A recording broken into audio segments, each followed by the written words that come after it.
আজকের এই ঐতিহাসিক বিশ্লেষণে আপনাদের স্বাগত জানাচ্ছি। আজ আমরা কথা বলবো বাংলাদেশের ইতিহাসের অন্যতম আলোচিত, বিতর্কিত এবং একই সাথে রূপান্তরমূলক একটি অধ্যায় নিয়ে, জিয়াউর রহমানের রাষ্ট্রপতিত্বকাল। শৃঙ্খলা এবং মূল্য। তার শাসন আমলকে বুঝতে হলে একদিকে যেমন রাষ্ট্রের গাঠনিক শৃঙ্খলাকে বুঝতে হবে, ঠিক তেমনি এর পেছনে থাকা চরম রাজনৈতিক মূল্যকেও অনুধাবন করতে হবে। তো চলুন শুরু করা যাক। আজকের আলোচনাকে আমরা মূলত ৬টি ভাগে ভাগ করেছি। ১৯৭৫ সালের চরম বিশৃঙ্খলা, এরপর বহুদলীয় গণতন্ত্র পুনরুদ্ধার, আর্থসামাজিক সংস্কার, পররাষ্ট্রনীতিতে পরিবর্তন, তার শাসনামলের বিতর্ক ও সমালোচনা এবং সবশেষে এক জটিল উত্তরাধিকার। তো চলুন সরাসরি মূল আলোচনায় যাওয়া যাক। পর্ব ১, ১৯৭৫ সালের চরম বিশৃঙ্খলা, একটি টালমাটাল জাতি। আচ্ছা, ১৯৭৫ সালের এই সময়টার দিকে একটু ফিরে তাকাই। সবচেয়ে অবাক করার মতো বিষয় হল ঘটনার অবিশ্বাস্য দ্রুততা, মানে চোখের পলকে যেন সব বদলে যাচ্ছিল।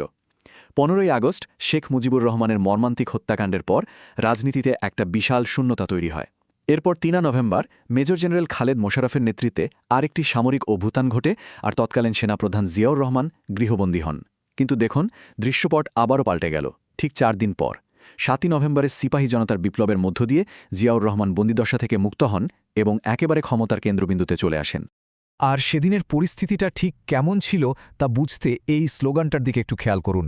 সেপাই সেপাই ভাই ভাই, অফিসারদের রক্ত চাই। বুঝতে পারছেন কি চরম একটা বিশৃঙ্খল অবস্থা। সামরিক বাহিনীর চেইন অফ কমান্ড তখন পুরোপুরি ভেঙে পড়েছে। সামরিক অফিসারদের প্রাণনাশের প্রবল একটা আশঙ্কা তৈরি হয়েছিল। ঠিক এমন একটা টালমাটাল আর বিশৃঙ্খল অবস্থার মাঝেই জিয়াউর রহমান ক্ষমতার কেন্দ্রে আসেন। আর এসেই তাকে বাধ্য হতে হয় এই বিদ্রোহ কঠোর হাতে দমন করে সেনাবাহিনীতে শৃঙ্খলা ফিরিয়ে আনতে। পর্ব ২, বহুদলীয় গণতন্ত্র পুনরুদ্ধার, নতুন প্রতিষ্ঠান গড়ে তোলা। ওই চরম বিশৃঙ্খলার পর জিয়াউর রহমান মন দিলেন রাষ্ট্র নির্মাণের দিকে। তার একটা বিখ্যাত উক্তি আছে, আমি রাজনীতিবিদদের জন্য রাজনীতি কঠিন করে তুলব। কথাটা কিন্তু নিছক কোনো কথার কথা ছিল না, বরং এটা ছিল রাজনৈতিক অঙ্গনকে ঢেলে সাজানোর ব্যাপারে তার উপর থেকে নিচে, বা বলা যায় টপ ডাউন এবং কঠোর শৃঙ্খলায় মোড়ানো একটা দৃষ্টিভঙ্গির পরিষ্কার প্রকাশ। সামরিক শাসন থেকে ধীরে ধীরে একটি বেসামরিক রাজনৈতিক কাঠামো প্রতিষ্ঠার উদ্যোগ নেন তিনি। তার এই নতুন রাজনৈতিক কাঠামোর সবচেয়ে গুরুত্বপূর্ণ দিকটা ছিল এর আদর্শিক ভিত্তি। তিনি সামনে নিয়ে এলেন বাংলাদেশী জাতীয়তাবাদ নামের একটি ধারণা। এর মূল কথা কি ছিল? এর উদ্দেশ্য ছিল শুধুমাত্র ভাষার ওপর ভিত্তি না করে এই ভৌগোলিক সীমানার ভেতর বসবাসকারী সকল জাতি, ধর্ম ও বর্ণের মানুষকে একটি অভিন্ন পরিচয়ে ঐক্যবদ্ধ করা। আর ঠিক এই আদর্শের ওপর ভিত্তি করেই ১৯৭৮ সালের ১ সেপ্টেম্বর তরুণদের নিয়ে গড়ে ওঠে বাংলাদেশ জাতীয়তাবাদী দল, যা আমরা বিএনপি নামে চিনি। আর এই রাজনৈতিক একত্রীকরণের সবচেয়ে বড় প্রমাণ মেলে এই সংখ্যাটিতে, ২০৭। ১৯৭৯ সালের জাতীয় সংসদ নির্বাচনে ২৯৮টি আসনের মধ্যে সদ্য গঠিত বিএনপি ২০৭টি আসনে বিপুল জয়লাভ করে।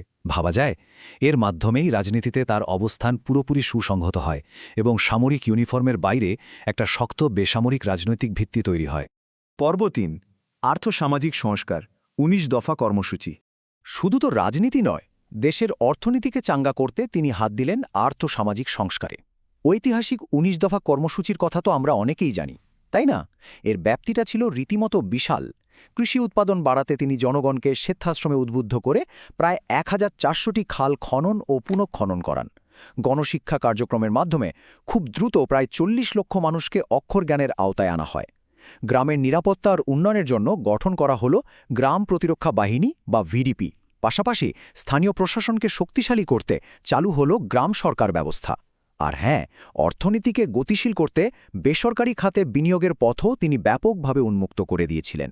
পর্ব ৪, পররাষ্ট্রনীতিতে পরিবর্তন, ভূ-রাজনৈতিক মোড়। এবার দেশের ভেতর থেকে একটু আন্তর্জাতিক মঞ্চের দিকে তাকানো যাক। স্নায়ুযুদ্ধের সেই উত্তাল সময়ে জিয়াউর রহমানের নেতৃত্ব বাংলাদেশের কূটনৈতিক গতিপথকে একেবারে আমূল বদলে দিয়েছিল। স্বাধীনতার পর আমাদের পররাষ্ট্রনীতি মূলত ভারত আর সোভিয়েত ইউনিয়নের ওপর গভীরভাবে নির্ভরশীল ছিল। কিন্তু তিনি এই বলয় থেকে বেরিয়ে এলেন, কৌশলগত সম্পর্ক গড়ে তুললেন প্রাচ্যের শক্তি চীন, পশ্চিমা পরাশক্তি মার্কিন যুক্তরাষ্ট্র এবং মধ্যপ্রাচ্যের দেশগুলোর সাথে। এটা ছিল একটা বিশাল কৌশলগত বাঁকবদল। এর ফলে একদিকে সামরিক বাহিনীর পুনর্গঠন সহজ হল, অন্যদিকে সৌদি আরব সহ মধ্যপ্রাচ্যে জনশক্তি রপ্তানির একটা বিশাল অর্থনৈতিক দুয়ার খুলে গেল আমাদের জন্য। আন্তর্জাতিক কূটনীতিতে তার এই পদক্ষেপ বাংলাদেশের বৈশ্বিক অবস্থানকে সত্যি বলতে এক অভাবনীয় উচ্চতায় নিয়ে গিয়েছিল। একটা উদাহরণ দিই। ১৯৭৮ সালে শক্তিশালী জাপানকে হারিয়ে বাংলাদেশ প্রথমবারের মতো জাতিসংঘের নিরাপত্তা পরিষদের অস্থায়ী সদস্য নির্বাচিত হয়। এটা ছিল এক রীতিমতো বিস্ময়কর কূটনৈতিক বিজয়। আর শুধু তাই নয়, দক্ষিণ এশিয়ার দেশগুলোকে নিয়ে সার্ক বা SAARC প্রতিষ্ঠার যে প্রথম রূপরেখা, সেটাও কিন্তু তার হাত ধরেই উন্মোচিত হয়েছিল। পর্ব ৫ বিতর্ক এবং সমালোচনা শৃঙ্খলা প্রতিষ্ঠার মূল্য। এতক্ষণ আমরা যে গাঠনিক শৃঙ্খলার কথা বলছিলাম, এবার আমাদের দেখতে হবে এর ঠিক বিপরীত দিকটা। যে কোনো ঐতিহাসিক বিশ্লেষণে বস্তুনিষ্ঠ হওয়াটা খুব জরুরি, তাই না? এবার আমরা কথা বলবো সেই চরম রাজনৈতিক ও সামরিক মূল্য নিয়ে, যা এই শাসন ব্যবস্থাকে টিকে থাকতে চুকাতে হয়েছিল। তার শাসনামলের অন্যতম বড় একটা সমালোচনা হল ইনডেমনিটি অধ্যাদেশ। ১৯৭৫ সালে শেখ মুজিবুর রহমানের হত্যাকারীদের দায়মুক্তি দিতে যে অধ্যাদেশ জারি করা হয়েছিল, জিয়াউর রহমানের সময় সেটিকে সংবিধানে বৈধতা দেওয়া হয়। পাশাপাশি সংবিধান থেকে ধর্মনিরপেক্ষতার নীতিকে সরিয়ে ধর্মভিত্তিক রাজনীতির পথ সুগম করার বিষয়টি আজও ব্যাপকভাবে সমালোচিত। ঐতিহাসিকদের মতে এই পদক্ষেপগুলো সে সময় অনেক সংখ্যালঘু সম্প্রদায়কে দারুণভাবে বিচ্ছিন্ন বোধ করতে বাধ্য করেছিল। আরেকটি চরম আলোচিত এবং বিতর্কিত ঘটনা হচ্ছে ১৯৭৬ সালে কর্নেল আবু তাহেরের বিচার ও মৃত্যুদণ্ড। এটা ইতিহাসের এক নিদারুণ পরিহাস বলতে পারেন। কারণ ১৯৭৫ সালের ৭ই নভেম্বরের সিপাহী বিদ্রোহের সময় এই কর্নেল তাহেরই কিন্তু জিয়াউর রহমানকে বন্দিদশা থেকে মুক্ত হতে সহায়তা করেছিলেন। অথচ পরবর্তীতে সেনাবাহিনীর অভ্যন্তরে শৃঙ্খলা ভঙ্গের অভিযোগে একটি গোপন সামরিক ট্রাইব্যুনালের মাধ্যমে তাকেই ফাঁসি দেয়া হয়, যে বিচারকে অনেক বছর পর বাংলাদেশের সর্বোচ্চ আদালত অবৈধ বলে রায় দিয়েছে। এবার এই সংখ্যাটার দিকে একটু লক্ষ্য করুন, ১১৪৩। বিরোধী দল ও সেনাবাহিনীর ভেতরের দমনপীড়নের মাত্রা বোঝাতে এই একটা সংখ্যাই বোধহয় যথেষ্ট।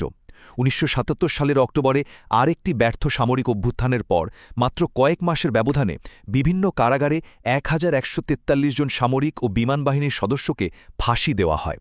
এই ব্যাপক দমনপীড়ন আর গুমের ঘটনাগুলো তার শাসনামলের এক অত্যন্ত অন্ধকার অধ্যায় হিসাবে ইতিহাসে আজও লিপিবদ্ধ রয়েছে। পর্ব ৬ এক জটিল উত্তরাধিকার মে ১৯৮১ হত্যাকাণ্ড। আমরা এই আলোচনার একদম শেষ পর্যায়ে চলে এসেছি। সামরিক বাহিনীতে ক্রমাগত বিদ্রোহ দমন করতে গিয়ে তার নিজের প্রশাসনই শেষ পর্যন্ত সামরিক ষড়যন্ত্রের চরম ঝুঁকির মুখে পড়ে। ১৯৮১ সালের ৩০ মে চট্টগ্রামের সার্কিট হাউসে এক ব্যর্থ সামরিক অভ্যুত্থানে তিনি নির্মমভাবে নিহত হন। কিন্তু এর ঠিক উল্টো চিত্রটাও দেখুন। ঢাকায় তার জানাজায় প্রায় ২০ লক্ষাধিক মানুষের সমাগম ঘটেছিল, যা বাংলাদেশের ইতিহাসের অন্যতম বৃহৎ এক জনসমুদ্র। একদিকে সামরিক অভ্যুত্থানের চরম দুর্বলতা, অন্য পাশে বিপুল জনসমর্থন। এই দ্বৈতরূপী জিয়াউর রহমানের উত্তরাধিকারের সবচেয়ে বড় বৈশিষ্ট্য। তাহলে শেষে এসে এই প্রশ্নটা থেকেই যায়, ইতিহাস কিভাবে প্রাতিষ্ঠানিক শৃঙ্খলা এবং অর্থনৈতিক প্রবৃদ্ধির সাথে কর্তৃত্ববাদী দমনপীড়ন আর রাজনৈতিক ফাঁসির এই ভারী মূল্যের ভারসাম্য বজায় রাখে। একজন রাষ্ট্রনায়ক হিসেবে তিনি একটা ভেঙে পড়া অর্থনীতিকে দাঁড় করিয়েছেন, নতুন রাজনৈতিক কাঠামো দিয়েছেন আর আন্তর্জাতিক অঙ্গনে দেশের ভাবমূর্তিও উজ্জ্বল করেছেন। কিন্তু আবার একই সাথে তার আমলেই সামরিক ও রাজনৈতিক অঙ্গনে নেমে এসেছিল নিষ্ঠুর দমনপীড়ন এবং হাজারো ফাঁসির ঘটনা। প্রাতিষ্ঠানিক শৃঙ্খলা প্রতিষ্ঠার এই বিশাল অর্জনের সাথে কর্তৃত্ববাদী এই ভয়াবহ মূল্যের বিচার ইতিহাসটি কিভাবে করবে, সেই উত্তর খোঁজার ভার ভবিষ্যতের হাতেই ছেড়ে দিলাম। আজকের এই বিশ্লেষণটি এখানেই শেষ করছি। আশা করি ইতিহাসকে একটু ভিন্ন দৃষ্টিকোণ থেকে ভাবতে এই আলোচনা আপনাদের সাহায্য করবে।